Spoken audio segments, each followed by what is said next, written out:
భారతదేశాన్ని నిర్వచించడం ఇంపాసిబుల్, ఒక సూత్రాన్ని కట్టబెట్టడం ఇంపాసిబుల్. సోనియా గాంధీని విదేశీయురాలని చెప్పడానికి ఉమాభారత్ ఏం చెప్పిందంటే కర్వా చౌత్ అనేటువంటి పండుగ నీకు తెలుసా అని అడిగింది. కర్వా చౌత్ అనేటువంటి పండుగ ఉత్తర భారతదేశంలో వాళ్ళ భర్తలు బాగుండాలి, వాళ్ళ భార్య చేసుకుంటారు. మాకు తెలియదు, మేము భారతీయులు కదా. దక్షిణ భారతదేశం ఆవిడికి తెలియదు, మేము భారతీయులు కదా.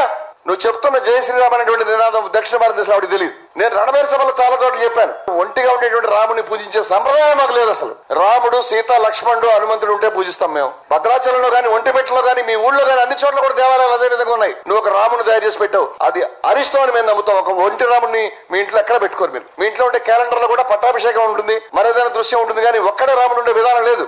నీకు తెలియదు కాబట్టి తీసుకొచ్చి పెడతారు ఇవన్నీ కూడా. రాముని పూజించే వాళ్ళు ఈ దేశంలో లేరు. చాలా మంది దేవుళ్ళని పూజించారు, చాలా మతాలని, చాలా పద్ధతుల్ని, చాలా ఆలోచనల్ని పూజించారు. రాముని హేళన చేసిన వాళ్ళు ఉన్నారు. మా జానకి చటాపట్టగా మహారాజు అయితే త్యాగరాజు పాడితే మేము చప్పట్లు కొట్టాం, సంతోషించాం. ఇది మా సంస్కృతి. నీకు ఏం తెలుసు నువ్వు వచ్చి నిర్వచించడానికి పూనుకున్నావు ఇవాళ?